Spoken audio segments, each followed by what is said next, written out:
Alrighty. Good evening, everybody. Give me 1 second to adjust the camera here. It was a little off kilter again. Sorry about the lighting. I haven't had a chance to order a new ring light yet. I hope what I have is sufficient, and I hope the audio is good as well because the mic was doing some weird stuff on me last time as well. I hope everybody's having a good evening. And today we are going to do a video that's kind of similar to the one that we did about Jacob Slavin a few days ago regarding what I project his contract extension will be. And Elliot Friedman said something today that they're already talking with that camp and everything. So Jacob Slavin will be done on or shortly after July 1st. This is another name that I expect to see a contract for here very, very soon. So we'll get to some of the comments here and everything. Sorry that this stream's a little bit later than I initially planned on. I was hoping to do it around 7 o'clock or so, and it just didn't work out that way today. Where I live, sometimes traffic dictates things and all that type of stuff. Coconut Kyle says, pay the man. I could not agree more. That's why I had that comment up during the whole, sorry about the camera, guys, during the countdown and everything like that. Seth Jarvis is going to get paid a lot of money, and it's going to be by the Carolina Hurricanes. It's just a matter of how much and term. There's only two outcomes I see right now. There is the possibility of a bridge deal. I would prefer them not do that. I would rather them just go ahead and pay him around the projection I'm making. If it's a little bit more than that, I'm not going to complain. Pay him that now, and then you don't have to worry about it for a long time, because the Hurricanes are going to have a lot of guys in a few seasons that they're going to have to pay anyway, as far as Morrow goes, Nadeau, Blake, possibly Trikazov, and definitely Nikishin. So BTS says, hello. Hey, what's up, bud? Good to see you. Coconut Kyle, hello as well. Alrighty. So what we're going to do here is it's going to be basically a very similar presentation to the Slavin one. I actually really like doing the Google Slides style live stuff and everything like that. The data presentation in this is going to be a lot different than it was with the Slavin video. Reason being is because I understand the player archetype of Jacob Slavin a little bit better. I understand the shutdown defenseman a lot better than I do a winger like Seth Jarvis.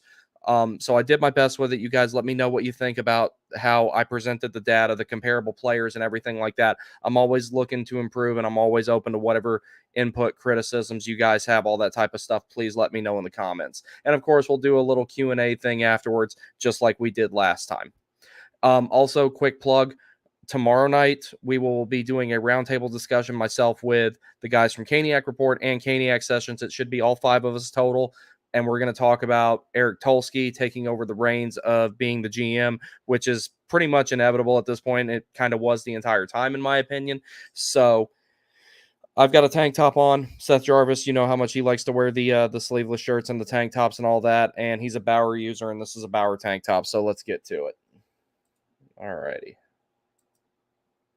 It's not letting me add the presentation here. Give me 1 second, boys. I don't know what's going on here. There we go. All righty. All right. So, first things to note here about Seth Jarvis. We always knew he was going to be good, but he had a career season. His numbers absolutely exploded. Not to mention his defensive game came a very long way, but we're going to get to that. So, for context of how much Seth Jarvis is producing now. 21-22, 68 games played, 17 goals, 23 assists, 40 points, plus minus of 11. Only took 18 penalty minutes, 2 power play goals, 4 power play assists, 4 game winners, 1 overtime goal, shot percentage of 15.5, which for a rookie, that's pretty good. And he was averaging about 13.53 per game. And then his responsibility really increased the next year. In 82 games played, 14 goals, 25 assists, 39 points, plus 10, 12 penalties in minutes, 5 power play assists, 1 shorthanded goal, and a shooting percentage of 7.5. Everyone said that Seth had a little bit of a sophomore slump, and yeah, it was, but I don't think it was that bad. He definitely didn't regress at all. He just didn't really make any significant marked improvement. In the 23-24 season, in 81 games played, this is where Seth Jarvis really started showing his ceiling, and keep in mind, this kid's only 22. 81 games played, 33 goals, 34 assists for a total of 67 points, a plus 23 rating. And there's some contributing factors to that I'm going to get to in a moment. plus minus of 23, 14 penalties in minutes, power play goal, 13 total. He was utilized heavily on the power play, 7 power play assists, 2 shorthanded goals. So that's how you know Rod trusts you, is when you're on the penalty kill. And the emergence of Seth Jarvis, he's one of the best penalty killing forwards on the team right now, along with Aho and Jordan Stahl and Teuvo Teravainen, should he stay. And 9 game winning goals, overtime goals, 1, and a shooting percentage of 18.8. That's one of the things that I really want to emphasize. Seth Jarvis's shooting percentage is really, really good, and it goes along with his possession metrics, which we'll get to here in a little bit. So, playoff wise, he's got a lot of playoff experience already for being such a young player. 14 games played, 3 goals, 5 assists for 8 points the first time around. In the 22-23 season, last season, where I thought he did excellent in the playoffs and really started showing that ceiling. 5 goals, 5 assists for a total of 10 points. And let's see, +2, no penalty minutes, 2 power play goals, 1 power play assist, 1 shorthanded goal, game-winning goal of 1, 1955 time on ice. And then in 11 games played, 5 goals, 4 assists, 9 points, complemented that Aho and Gintel line very, very well.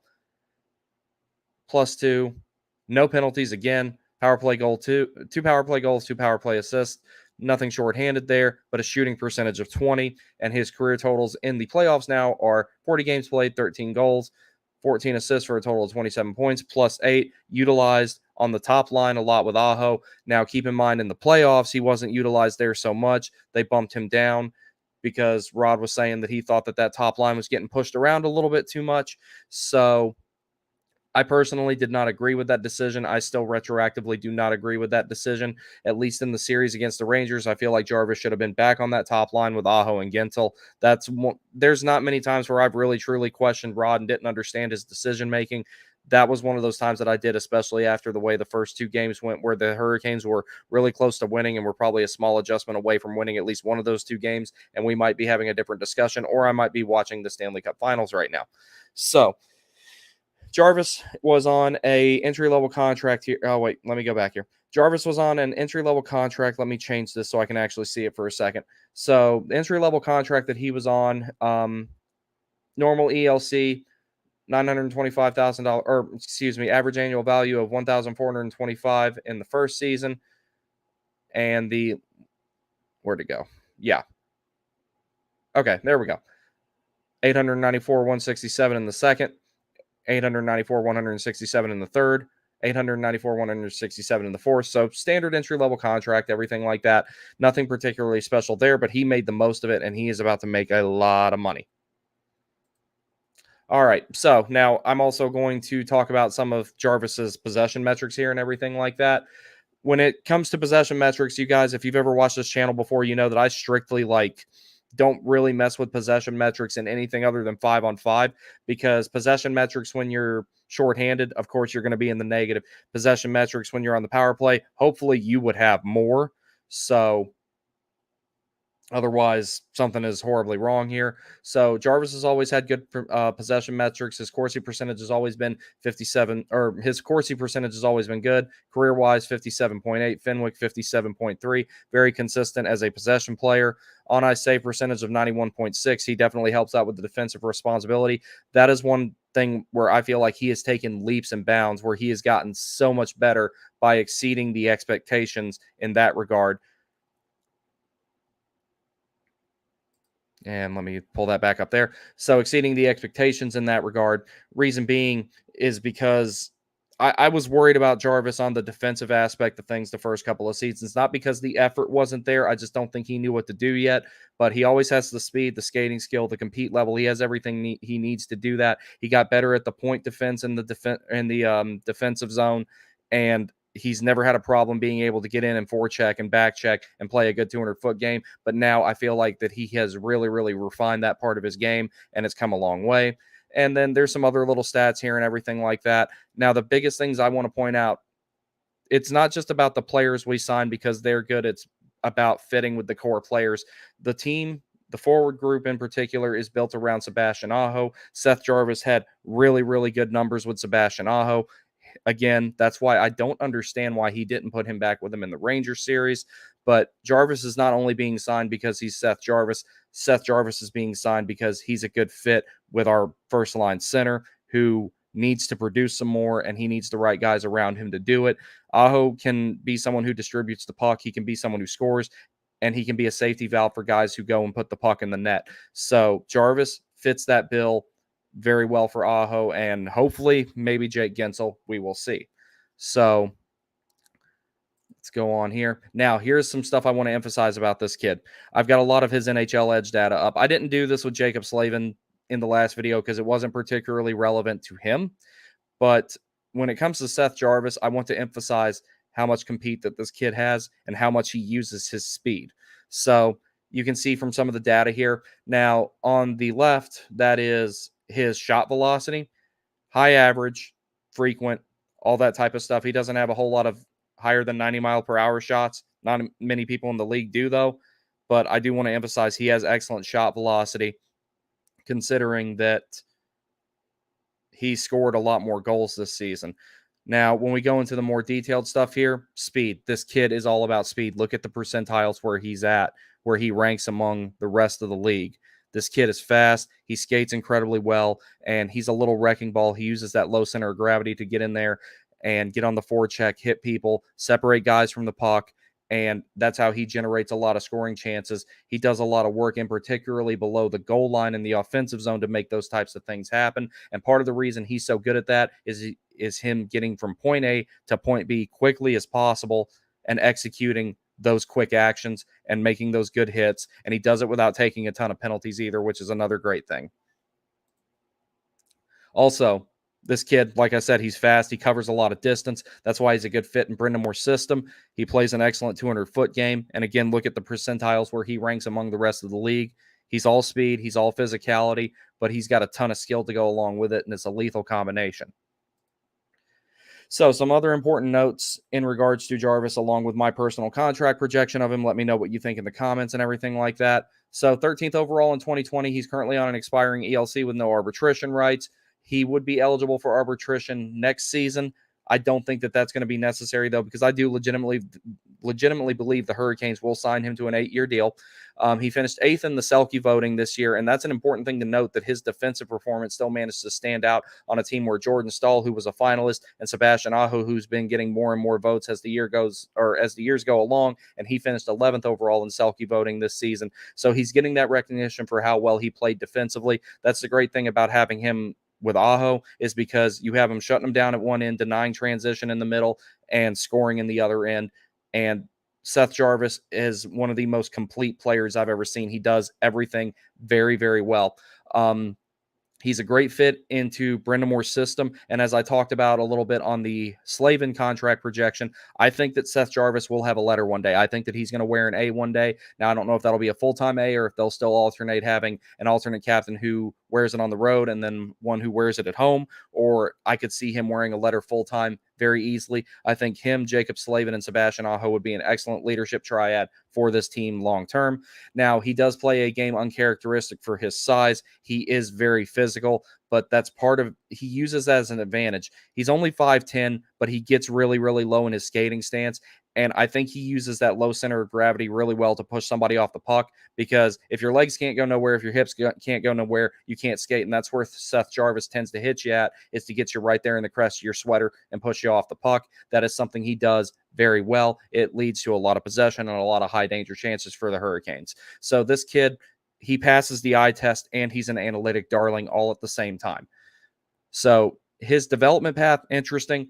In 2020, when he got drafted, we all know what was going on then. Had he not made the team, he would have had to go back to Portland to play because of the rules that wouldn't have allowed him to go down to the American Hockey League to play. However, because of the way that things were, Seth Jarvis was able to go ahead and play in the American Hockey League, and I think that fast-tracked his development, and I hope maybe the league will take a second look at some of those rules in regards to players when they can join the minor league team as opposed to them having to go back to juniors and everything like that. I think that this is a perfect case study of how excellent of a player you can get if you fast track their development a little bit. Seth Jarvis may be the exception, not the rule, but I think that it's something worth looking at. And my personal overall contract projection for Seth Jarvis, and I will get to why here in a little bit. I think that he will be that. I don't know why that says 7.5 years. It's supposed to be it's supposed to be 60 million. That's supposed to say, 7.5 million AAV. It's supposed to be 8 years by 60 million. Please forgive that typo. I'm sorry about that. I don't know how that ended up like that, but that's my fault. Now, I have 4 comparable players here, just like I did with the Jacob Slavin video. Now, none of these guys are necessarily on the level of Seth Jarvis, except for one of them, and that is Lucas Raymond, who will be mentioned here in a little bit. What I picked out here, I picked out 4 guys who play wing, except for one of them, Shane Pinto's in here. I'll explain my rationale on that in a moment. They're all right-handed, and they all fill similar roles or are expected to fill similar roles for their respective teams that Seth Jarvis fills. None of these guys have playoff experience except for Philip Tomasino, who has a grand total of 3 games in the playoffs. So Kirill Marchenko, right-handed guy, not the most physical, but right-handed winger who is an RFA due for a contract. The least comparable out of all these players would be him. In 78 games, he had 23 goals, 19 assists, 42 points, 193 shots on goal, shots through percentage of 53.8. Doesn't take a ton of faceoffs, and when he doesn't do very well in them, 32.9. Hits 55, blocks 39, takeaways 49. 5-on-5 per 60 metrics. Those took a bit of a dip this season for him and everything like that, but Columbus was actually kind of uncharacteristically worse than what I expected them to be. I thought that team was going to take the next step, and then his miscellaneous stats are down there. Lucas Raymond, I think, is the most comparable player in this regard to Seth Jarvis in terms of 1, play style, and 2, how much money he's going to get. I can see Lucas Raymond getting a pretty similar contract to Seth Jarvis. So, for context, his 23-24 season, 82 games played, 31 goals, 41 assists for a total of 72 points, shots through percentage of 52.4. And let me see, there is a specific metric I'm looking for here in regards to him that was very similar to Jarvis. I don't see it in here.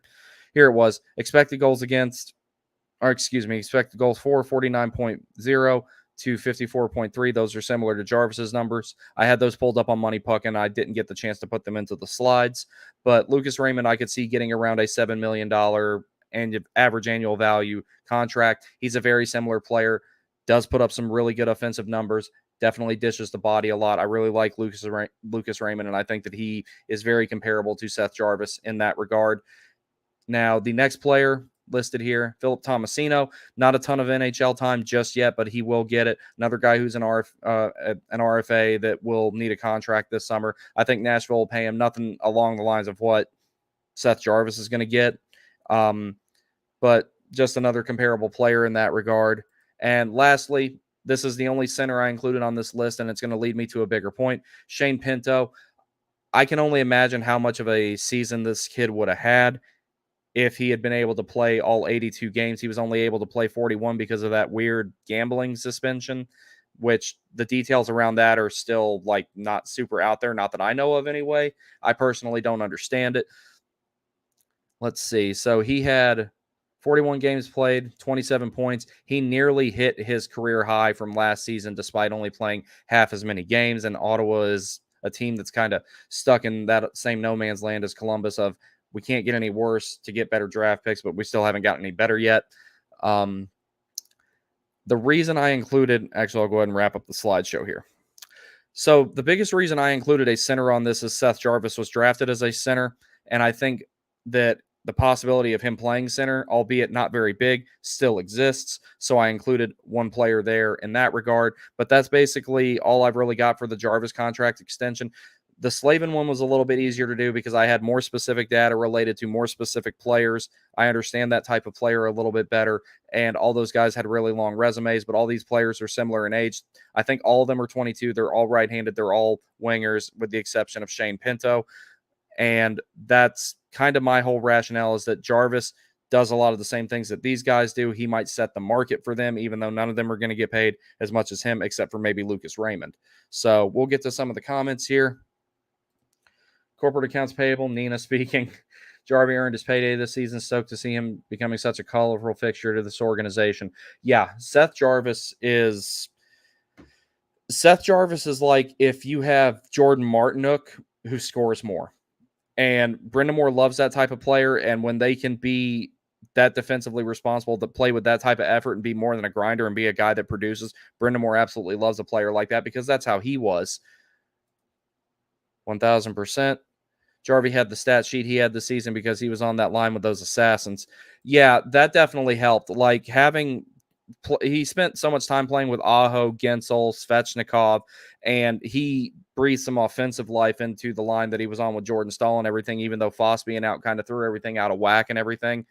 Um, BTS says he's like Marty, he's really good, and he pumps you up before the game. That's another big thing to keep in mind with Seth Jarvis. There's all the numbers that I just showed, but there's also a ton of intangibles with Seth Jarvis. So he's going to be one of those guys that can really lift the locker room up when things aren't going well. And he leads by example. The way that he plays, he leads by example. He goes out there and he leaves it out there every single shift. So if there's someone who's going to go out there and throw a big hit or score a big goal and turn a game around, it's going to be Seth Jarvis. So I know I've described Aho as a complete player. I've also described Jarvis as a complete player. But as far as someone going out there and making an electrifying play and turning a game around, I think you're more likely to get that out of Seth Jarvis than you are out of someone like Sebastian Aho. Aho's that consistent, complete player, but Jarvis, I think, is the closest thing, especially if Nate just leaves. Jarvis is the closest thing that the Hurricanes are going to have to a game breaker. So I think that he's going to get signed. I imagine that that's going to be soon. There's not going to be too much of an issue with it. I don't think. I'm not expecting there to be any like William Nylander style holdout or anything like that. So, but that's pretty much all I got for this one. I'll give a couple of minutes to see if anybody wants to type anything else in the chat or anything. It wasn't too long of a video here. This estimation wasn't nearly as good as my Slavin one. I just did the best that I could with it, with none of these guys having really big resumes and everything. And there was no one that I really think was signed within the last couple of years that would be that same type of player that Jarvis is and get a similar paycheck that would be able to give me a good comparison like I had with Slavin, comparing him to Essa Lindell, Devon Tays, Adam Pellick, so on and so forth. But I think that's going to be about it for tonight. So let's see. Did you see the Ducks and the Kings are doing a rebrand? No, I did not know that. I will definitely look that up after we're done here. And I can close that out there. But yeah, actually, you know what? I'll go ahead and look this up now.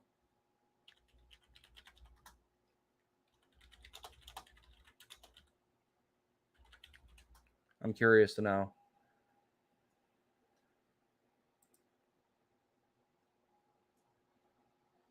Oh, okay. I see the aesthetics video of it. I'll have to watch that at some point or another. I I really just want us to just go back to having the 25th anniversary sweater like as an alternate at least. I understand why you wouldn't want to wear it every night, but I love that one. Um and let the black one be the home one and let the red one be the away one. I love the red one, or I'm sorry, the white one be the away one. The white one had to grow on me actually because when I first saw it, I was kind of like, it's kind of plain. Then I saw it on the ice, I'm like, oh, and with the glove and the pant combination and everything, okay, that's a good looking sweater. I like simple sweaters, I like simple templates and everything like that. And then when they started rocking the red helmets with them last year, I'm like, that is perfection. That's why I made sure that like when I got a Made in Canada one, Aho's name went on that one. I was like, yeah, that's good stuff. I'm glad that more teams are doing that now, doing the matching helmet colors instead of just the plain white ones. Let's see. Coconut Kyle, Ducks need to go back to the original 90s look. I'd be totally fine with that. I like that color combination and everything. The logo was really cool. When they did their 30th anniversary ones this past season, I thought those were really cool. I miss the 3D logo on the helmet. I do too. That's one of the saddest things is so my black CCM resistance I have, luckily I got my hands on uh a Canes 3D logo word mark and it's still on my black one and everything, but I'm about to retire that one. All of my helmets are going to have warning take logos and a special font number decal on them and everything like that. So that's something that I have in the works just for the sake of other content creation and everything like that. And I'm thinking that I'm going to get like a warning take flag made type of thing, kind of like that wood piece I've got back there. And I think I'm going to put that underneath the Stadium Series poster. So I'm looking to add some stuff like that too. But the helmets looked really, really good with the word mark decals, and I like the 3D one that they had on the white helmet that ultimately was like the prelude to the Stadium Series colors. I want a white version of our black jersey. I think that would look good. I do. I mean, I have no problem with them having multiple, like, 4 or 5 extra sweaters, and I mean, my wallet won't like it, but I'm also not sure how many, like, ones I'm gonna buy with Fanatics taking over. I'm gonna have to wait and see how well they actually do with the quality and everything. I know that they're supposed to use the same factory that Adidas used and have a lot of the same personnel, but that doesn't mean that the quality is going to be the same. Because being someone who I don't really talk about what I do for a living, but being someone who does work where I can be sitting at a desk. The company I'm working for moves out. A new company comes in, hires me. I'm sitting at the exact same desk doing the exact same job. You'd be surprised how quickly the quality of things can drop just because a different person is in charge. When it seems like nothing should change, everything changes and it just gets way worse. But a white version of our current one would be cool. I love our current white one. The only one, there's only been 3 sweaters that the Hurricanes have ever had that I absolutely hated. I'll say 4. The 4th one was a strong dislike. The red and white candy cane ones prior to the playoff drought ending, hated that one. The white one with the red shoulders, it was okay, but I didn't really like it that much.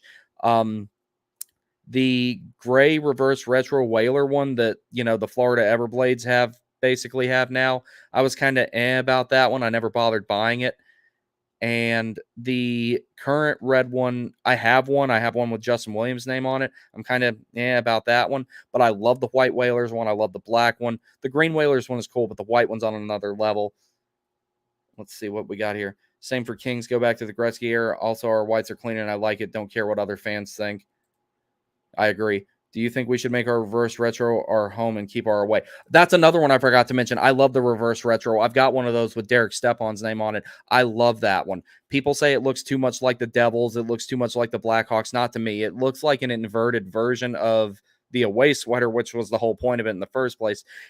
I know I'm in the minority on this. If they went to the reverse retro red one from last season for the home sweater, had the black alternate and the white away one that they have now, and maybe threw the 25th anniversary one in there just to wear it every once in a while, I'd be totally fine with that. I'd totally cool with it. That would not bother me at all. The one thing that I would be okay with them changing on the white one, and I don't know how I'd feel about it until I actually saw it, I like the old school font. That's one of the reasons I like the 25th anniversary one so much. If they went back to the old school number and letter font, the NASCAR looking numbers on those, I don't think I'd be upset about that. I would just have to see how it contrasts with the canes on the front. But I think that could look cool too. That's like the only thing I would change about that sweater. And even then, if they kept the same font, I'd be fine with it.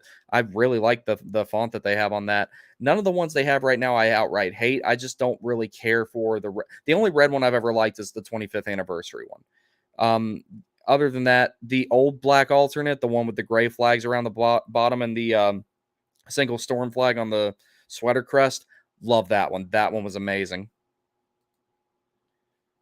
We are one of the only team with smooth fonts, and I hate it. Yeah, I I was kind of torn on it when they first showed the smooth font, but it was also on the candy cane sweater, which I have one of those for the sake of continuity. But if somebody offered me $50 for it, I might let them have it.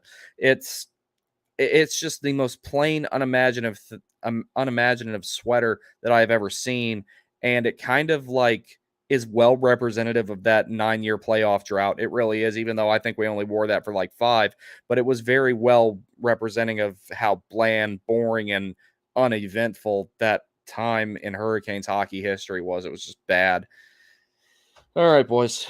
I appreciate y'all joining me. Let me know in the comments what you think of the video and everything like that. Whatever changes that you think I should make to it. I know I presented the data a little bit differently this time and everything like that.